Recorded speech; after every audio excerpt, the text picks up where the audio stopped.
Welcome to our journey through tales of wonder and imagination. Tonight, we gather by the fireside to share stories of distant lands, quiet moments, and the gentle rhythms of life. Let us begin. The road had been long that day, long and quiet, and lined with trees whose leaves whispered secrets to the wind. You had been walking since morning, with only the rhythm of your own footsteps for company, and now as the sun dipped low behind the hills, painting the sky in shades of amber and rose, you saw it, a village, small and tucked into the fold of the valley, as if the hills themselves were cradling it. Smoke rose gently from chimneys, lanterns flickered in windows. And at the edge of the village, where the road widened into a square, there stood an inn. The HearthStone, the sign said, swinging softly in the evening breeze. It was exactly the sort of place a traveler dreams of. Stone walls, warm and solid, a thatched roof, patched with care over many seasons, and through the diamond-paned windows, the golden glow of firelight. You pushed open the door. Inside, the air was warm and smelled of baking bread and wood smoke, and something sweet, perhaps honey, or apples simmering with cinnamon. A few villagers sat at tables, speaking in low, easy voices. They glanced up as you entered, nodded kindly, and returned to their conversations. Behind the bar stood the innkeeper. She was a woman of middle years, with silver threading through her dark hair and eyes that crinkled at the corners when she smiled, which she did the moment she saw you. "Come in. Come in," she said, her voice warm as the fire. "You look like you've traveled far." You nodded, too tired for many words. She gestured to a table near the hearth, where the fire crackled softly, sending sparks dancing up the chimney. "Sit," she said. "I'll bring you something warm." You sank into the chair and felt the day's weariness begin to lift, just a little. The innkeeper returned with a bowl of soup, thick with vegetables and herbs, and a chunk of bread still warm from the oven. She set a mug of cider beside it, steam curling from the surface. "Eat," she said gently. "There's no hurry here." You ate slowly, savoring each bite. The soup was rich and comforting, the bread soft and slightly sweet. The cider tasted of autumn orchards. As you finished, the innkeeper pulled up a chair across from you. The inn had grown quieter now. The other villagers had drifted home, leaving only the two of you and the fire and the soft ticking of a clock somewhere in the shadows. "Better?" she asked. "Much better," you said. "Thank you." She smiled. "You're welcome to stay the night, of course. There's a room upstairs, clean and quiet. But if you're not too tired, I thought you might like a story or two." You looked at her, curious. She leaned back in her chair, her hands folded in her lap. "I've kept this inn for many years," she said, "and travelers bring stories with them, like dust on their boots. I collect them, you might say. And on quiet nights like this, I like to share them." The fire popped softly. You nodded. "I'd like that," you said. The innkeeper's smile deepened. "Good," she said. "Then let me tell you about the harbor town where I grew up, long ago, where the sea shaped everything, the way we lived, the way we thought, the way we dreamed." She settled into her chair, her gaze drifting toward the fire, as if she could see the past dancing in the flames. And she began. "The town," the innkeeper said softly, "was built where the river met the sea. A place where fresh water and salt water mingled, where the land ended and the great wide ocean began. It wasn't a large town, perhaps 300 souls all told. But it was a town that knew itself, knew its rhythms, its seasons, its purpose. Everything," she said, "revolved around the harbor. The harbor was shaped like a crescent moon, sheltered by two arms of rocky headland that reached out into the waves. On calm days, The water inside the harbor was smooth as glass, reflecting the sky so perfectly you could hardly tell where one ended and the other began. On stormy days, the town tucked itself in and waited and trusted the harbor to hold. The boats lived there, of course. Fishing boats, mostly. Wooden vessels with names painted on their bows, names like Patience and Morning Star and Molly's Promise. Each boat had a story. Each boat had a family. The fishermen rose before dawn every day. You'd hear them, even in your sleep, the soft creak of oars, the quiet splash of water, the low murmur of voices as they prepared the nets and checked the lines. By the time the sun rose, they were already out on the water, small silhouettes against the vastness of the sea. The innkeeper paused, her eyes distant, remembering. There was a boy, she said. His name was Finn. He was 12 years old, the summer I'm thinking of. 12, and desperate to be a real fisherman, like his father and his grandfather before him. But his father said he wasn't ready yet. Not ready for the deep water, not ready for the long hours, the cold spray, the weight of the nets. Not ready for the way the sea could change in an instant, from friend to something far less forgiving. So Finn stayed on the dock. He helped, of course. He mended nets, his fingers learning the pattern of the knots. He sorted the catch when the boats came in, tossing the small fish back, packing the good ones in ice. He scrubbed the decks, coiled ropes, carried baskets, and he watched.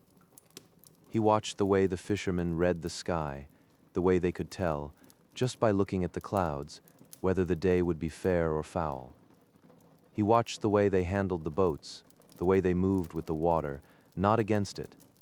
He watched his father, especially. His father was a quiet man, not given to many words. But he was respected.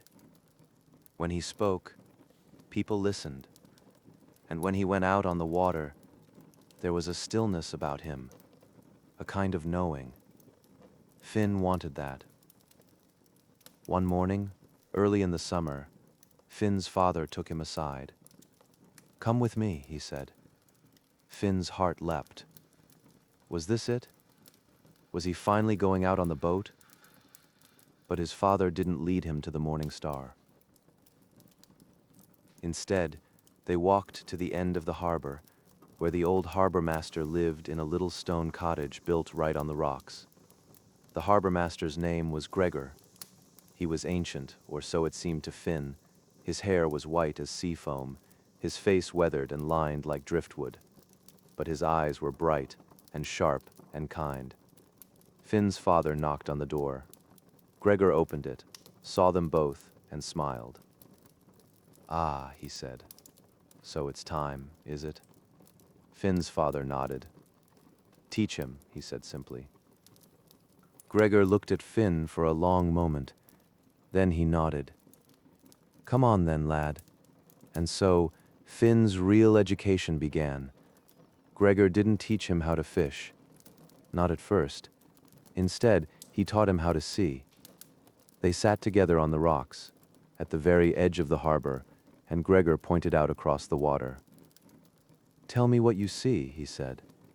Finn squinted. "The sea," he said. Gregor chuckled. "Look closer." So Finn looked, and slowly, he began to see. He saw the way the color of the water changed, from green near the shore to deep blue farther out. He saw the patterns of the waves, the way they rolled and broke, the way they told stories about the wind and the depth and the currents below. He saw birds, gulls, yes, but also terns and petrels and gannets. And Gregor taught him what each bird meant. Gulls near the shore? Fish are close. Terns diving? There's a school below. Gannets circling far out. The deep fish are running. He learned to read the sky. High, thin clouds meant fair weather. Low, heavy clouds meant storms. A red sky at morning, well, that was a warning. He learned to smell the wind. A clean, salt smell meant open water. A muddy, brackish smell meant the tide was turning, stirring up the harbor floor. A sharp, cold smell that meant change coming. Day after day, Finn sat with Gregor. Sometimes they barely spoke. They just watched and listened and let the harbor teach them. And Finn began to understand. The sea wasn't something you conquered. It wasn't something you fought. It was something you lived with, something you respected, something you learned to move with, like a dance. By midsummer, Gregor sent Finn back to his father. "He's ready," Gregor said. And this time, when Finn's father nodded toward the morning star, Finn climbed aboard. The boat rocked gently beneath his feet. His father handed him an oar. They pushed off from the dock, out through the harbor mouth, into the open water. Finn's heart hammered in his chest. But his hands were steady. He remembered everything Gregor had taught him. He watched the water. He felt the wind. He listened to the rhythm of the waves. And when his father gave a quiet instruction, Finn knew, before the words were even finished, what needed to be done. They fished together that day. Not a great haul, just enough. But it wasn't about the fish. It was about the way Finn moved with the boat, the way he read the water, the way he understood in his bones what it meant to be part of this place. When they returned to the harbor as the sun was setting, painting the water gold and pink, Finn's father clapped a hand on his shoulder. He didn't say anything. He didn't need to. The innkeeper smiled, her gaze returning from the past to the present, to you sitting across from her by the fire. "That harbor town," she said softly, "taught me something I've never forgotten. That there's a rightness to living in rhythm with the world around you, to learning its moods, its gifts, its warnings, to moving with it, not against it. And that patience is its own kind of strength." She paused, then added, "Finn went on to become one of the best fishermen in the harbor. Not because he was bold or reckless, but because he listened. Because he learned. Because he waited until he was ready." The fire crackled softly. Outside the inn, the night was deep and quiet. The innkeeper let the silence settle for a moment. Then she leaned forward slightly. "Would you like another story?" she asked. "Or shall I show you to your room?" You considered. The warmth of the fire, the cadence of her voice. You weren't quite ready for sleep yet. "Another story," you said. She nodded, pleased. "Very well," she said. "Let me tell you about a cabin in the woods and the people who prepared it for winter." And she began again. The cabin, the innkeeper said, stood at the edge of the great forest. Not at the very edge, mind you. You had to walk a good hour from the nearest village, following a path that wound between pine trees and over moss-covered stones, before you'd see it. But it was there. Sturdy and small and built by hands that knew their craft. A woodsman lived there with his daughter. His name was Thomas. Hers was Elsa. She was 15 that autumn, old enough to be useful, as Thomas would say, though he said it with a smile. Old enough to understand the work that needed doing, and in that part of the world, autumn meant one thing: preparation. Because winter, in the forest, was not something you faced unprepared. The innkeeper shifted in her chair, the firelight catching the silver in her hair. "It began," she said, "in early September. The leaves were just starting to turn, gold and amber creeping into the green. The air grew crisp in the mornings, and the evenings came earlier each day. Thomas stood outside the cabin one morning, looking up at the sky. Elsa came to stand beside him, a shawl wrapped around her shoulders. "What do you see?" she asked. He pointed. "The geese," he said. High above, a V-shaped formation of geese flew southward, their honking faint but clear. "They're early this year," Thomas said quietly. "That means winter will come early too, and it'll be a cold one." Elsa nodded. She'd learned to trust her father's reading of the signs. The geese, the thickness of the squirrels' tails, the way the spiders built their webs, all of it told a story, if you knew how to listen. "We'd better start," she said. Thomas smiled. "Aye, we'd better." And so, the work began. First, the wood. You couldn't have too much firewood, Thomas always said. Better to stack more than you need than to run short in February, when the snow lay deep and the wind howled through the trees. They went into the forest together, Thomas with his axe, Elsa with a smaller hatchet and a leather sling for carrying. Thomas chose the trees carefully, deadfall, mostly, trees that had already fallen, seasoned by time and weather. Cutting a living tree was a last resort. The forest gave what it gave, and you took only what you needed. He swung the axe with steady, rhythmic strokes. The blade bit into the wood with a satisfying thunk, again and again, until the log split cleanly. Elsa gathered the pieces, loading them into the sling, carrying them back to the cabin where she stacked them against the outer wall. Row after row after row. By the end of the first week, the woodpile stood taller than Elsa, and still, they kept cutting. The rhythm of the work was soothing in its way, the swing of the axe, the weight of the wood. The smell of fresh-cut pine and oak. No rushing, no hurrying, just steady, patient work, one log at a time. While Thomas worked on the wood, Elsa turned her attention to the cabin itself.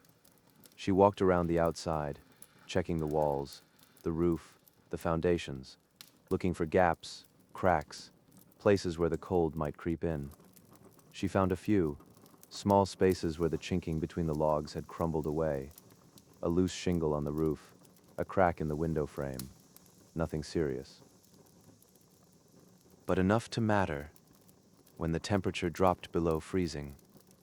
She fetched clay from the stream bank, mixed it with moss and straw, and carefully pressed it into the gaps between the logs.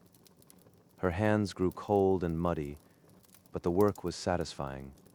Each gap filled was one less place for the wind to enter.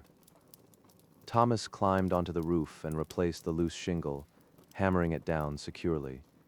He checked the chimney, clearing away any birds' nests or debris that might block the smoke.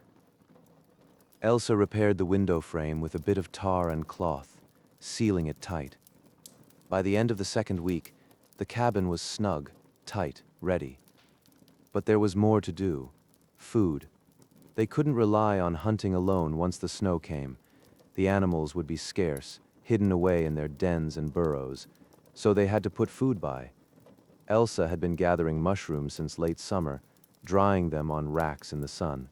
Now she packed them carefully into jars, layering them with salt. Thomas smoked fish from the stream, trout mostly. He hung them in the little smokehouse behind the cabin, where they turned golden and firm over slow-burning applewood. They dug up the last of the root vegetables from the garden, carrots, turnips, potatoes. Elsa brushed the dirt from them and stored them in the cellar, packed in straw to keep them from freezing. Thomas had set snares in the forest and brought back 3 rabbits. Elsa skinned them carefully, her knife sharp and precise. She hung the meat to cure and scraped the skins clean to be tanned later. They ground grain into flour, packed it into sealed barrels. They rendered fat into tallow for candles and soap. They picked the last apples from the tree beside the cabin and sliced them thin, drying them into sweet, leathery rings. Each task was small, simple, but together they added up to something larger, something essential.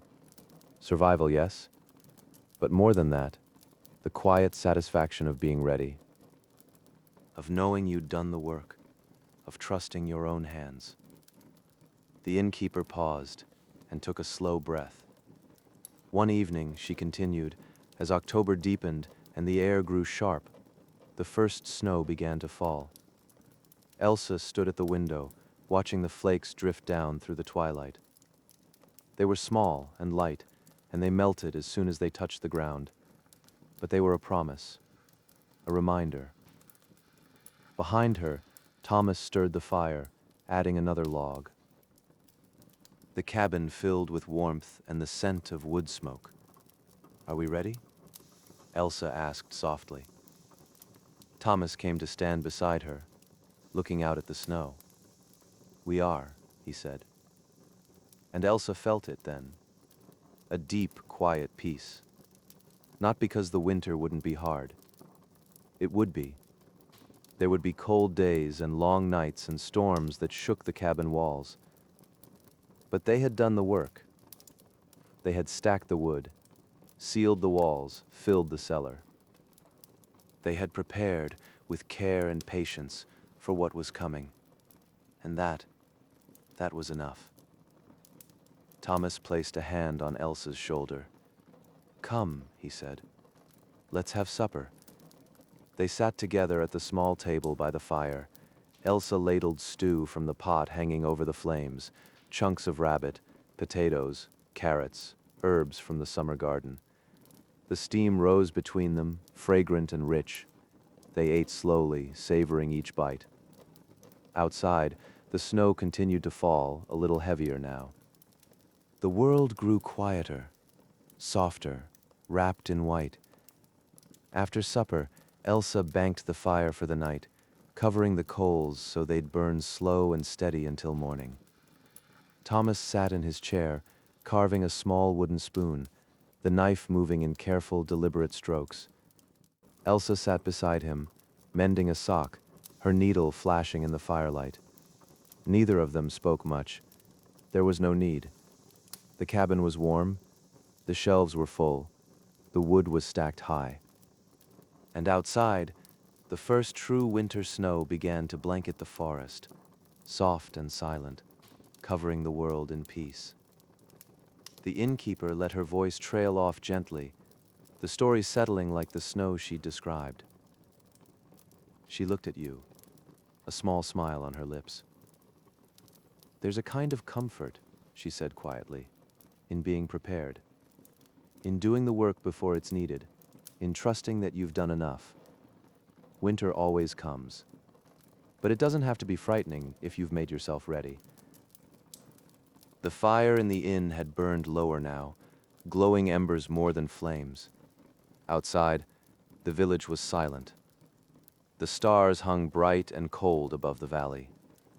The innkeeper rose slowly from her chair. "One more," she said softly. "One more story about this very village." The innkeeper settled back into her chair, her eyes reflecting the firelight. "One more," she said softly. "Before you go upstairs, one more story about this very village." You leaned forward slightly, curious. "It was a winter," she began, many years ago now. "The coldest winter anyone could remember. The snow began falling in November, and it didn't stop. Day after day, night after night, the snow came down. Soft at first, then heavier. Great thick flakes that piled up against doorways and covered windowsills and transformed the whole world into something unrecognizable. By December, the village was buried. The roads disappeared beneath 3 feet of snow. The stone walls that marked the edges of fields, you couldn't see them anymore. Just smooth white drifts rising and falling like frozen waves. The river froze solid. The mill wheel stopped turning. The trees in the forest bent under the weight of snow, their branches forming crystal archways. And the village became an island, cut off from the wider world, alone with itself. The innkeeper paused, her expression thoughtful. "You might think," she said, "that people would have been frightened, worried, restless. But something unexpected happened. The village slowed down. There was nowhere to go, you see. No travel, no trade, no one coming in or going out. Just the people who lived here and the snow and the quiet. At first, people stayed inside, huddled by their fires. But then, someone decided to clear a path, just from their door to their neighbor's door. And the neighbor cleared a path to the next house. And slowly, carefully, a network of narrow paths appeared, connecting house to house, winding through the snow like veins. Children were the first to venture out. They bundled themselves in wool and fur until only their eyes showed, and they tumbled into the snow like bear cubs. They built fortresses and tunnels. They slid down the hill behind the church on wooden sleds, shrieking with laughter. The sound of their joy echoed off the snow, bright and clear in the cold air. The adults followed, more cautiously. They helped each other dig out doorways. They shared firewood with those who were running low. They checked on the elderly, making sure everyone had enough to eat, enough to stay warm. The baker kept baking, though his supplies were dwindling. Each morning, the smell of fresh bread drifted through the village, a small miracle of warmth and comfort. People came to his door with whatever they had to trade. A jar of preserves, a bundle of candles, a pair of knitted mittens, and he gave them bread, still warm from the oven. The blacksmith opened his forge, not for horseshoes or tools, but just for the warmth. People gathered there in the afternoons, standing around the glowing coals, talking quietly, thawing frozen fingers and toes. The weaver taught the younger women how to spin wool. They sat together by windows, working the spindles, watching the snow fall, their hands moving in ancient, practiced rhythms. The carpenter carved toys for the children, little wooden animals, smooth and simple. A horse, a rabbit, a bird with outstretched wings. And in the evenings people gathered, not in any organized way. It just happened. Someone would start walking the paths with a lantern, visiting neighbors, and then another person would join them, and another. They'd end up at someone's house. 10, 15 people crowded into a small room, sitting on chairs and benches and the floor. And they'd tell stories, old stories mostly. Stories their grandparents had told them. Tales of the village's founding, of hard winters past, of the people who'd lived here long ago. But also new stories, small stories, funny things that had happened that day. A cat that got stuck in a snowdrift, a child who'd built a snow creature so realistic it frightened the postman. They shared songs too, work songs, harvest songs, lullabies, voices blending together in the warmth, imperfect but earnest. And slowly, something shifted. The village, which had always been a place where people lived side by side, became a place where people truly saw each other. They learned things they'd never known. That the quiet widow on the edge of the village had once been a dancer and still remembered the steps. That the stern-faced farmer had a gift for telling jokes and could make even the grumpiest person laugh. That the blacksmith's apprentice could sing like a bird. That the oldest woman in the village, who rarely spoke, knew the names of every star in the winter sky and the stories that went with them. The snow kept falling. January came. February. The drifts grew higher, the cold deepened. But the village had never felt warmer, because people weren't just surviving the winter anymore. They were living it. Together. The innkeeper's voice softened, grew slower. One night, she said, near the end of February, the snow finally stopped. The clouds parted, and the moon came out, full and brilliant, and so bright it turned the snow into a field of diamonds. The whole village came outside. They stood in the paths, in their doorways, on their rooftops, looking up at the sky, at the moon, at the endless white landscape glowing under the light. No one spoke. They just stood there, together, in the beauty and the stillness of it. And they understood, in that moment, what a gift they'd been given. Not the snow, not the isolation, but each other. The time to slow down, to notice, to care, to remember that a village isn't just houses and roads and walls, it's people, connected, holding each other up through the hard times. The innkeeper smiled, a distant, gentle smile. By March, she said, the thaw began. The snow melted, the roads opened, the world came back, and life returned to normal. But the village was different. People still greeted each other in the square. But now, they stopped. They talked. Really talked. They still went about their work, but they helped each other more. Noticed when someone was struggling. Offered a hand before being asked.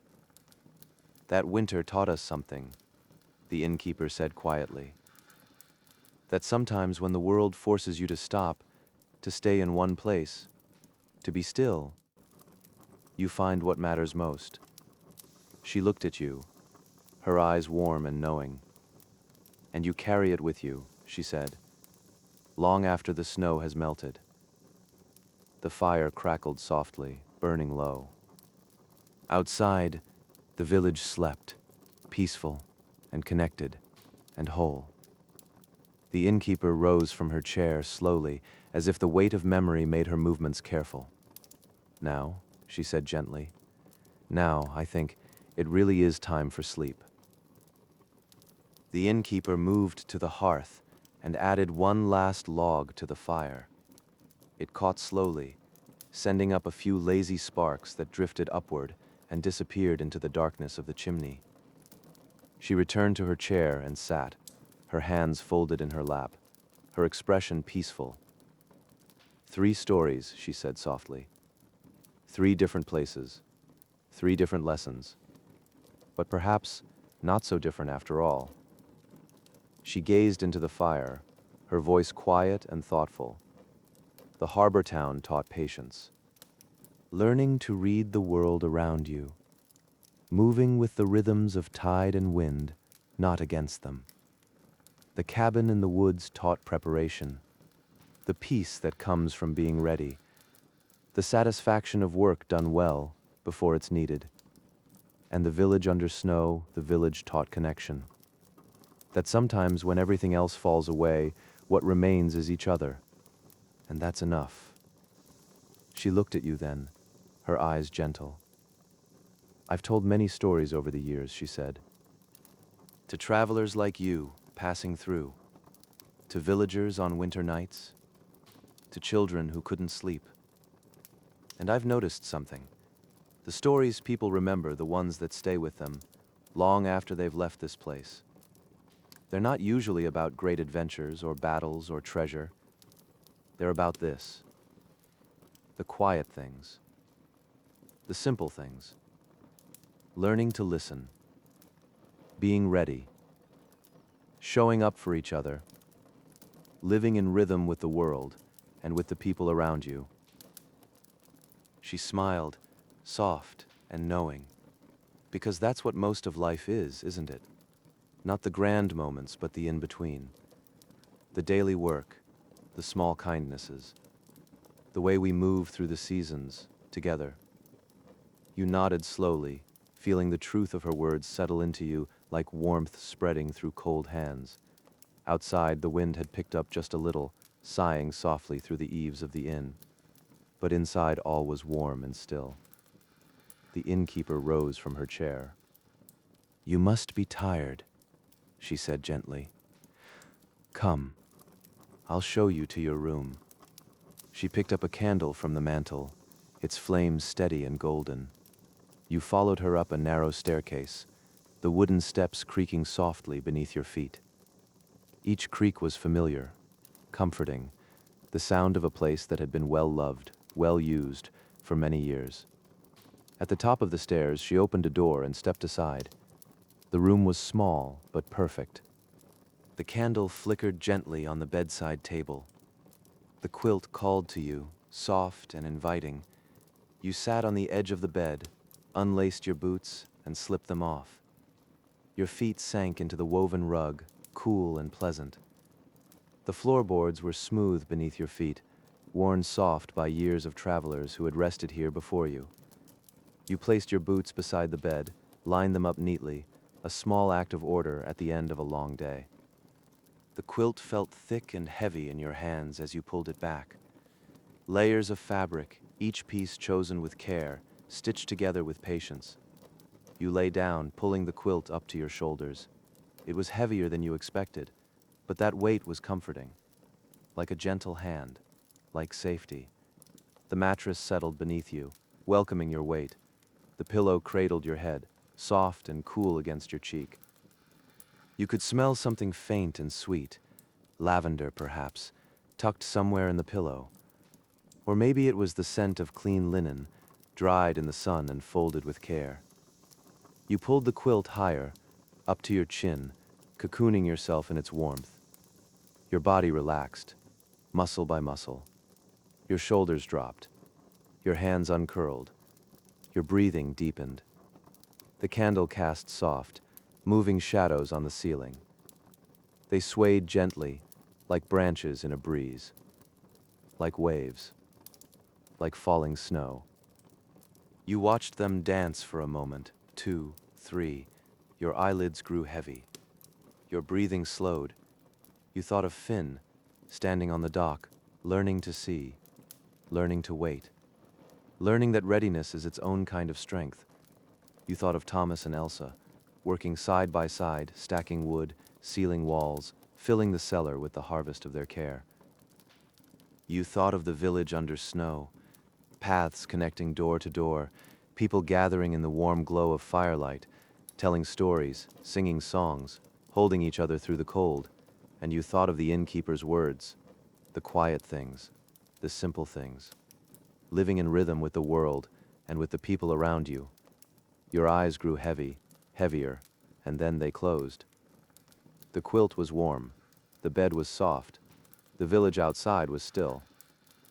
You let yourself sink deeper into the pillow, deeper into the warmth, deeper into the gentle darkness.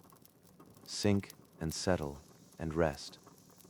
And in that darkness, you could almost hear it. The soft lap of waves against a harbor wall. The steady thunk of an axe splitting wood. The crackle of a fire, slow and low. The whisper of snow falling on snow. Voices, distant and kind, telling stories in the warmth. The world turning slowly through its seasons.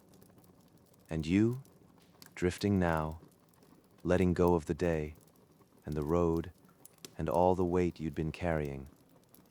Letting it all fall away like leaves from autumn trees, drifting down, down, letting yourself rest, deeply, completely, safe, home, here.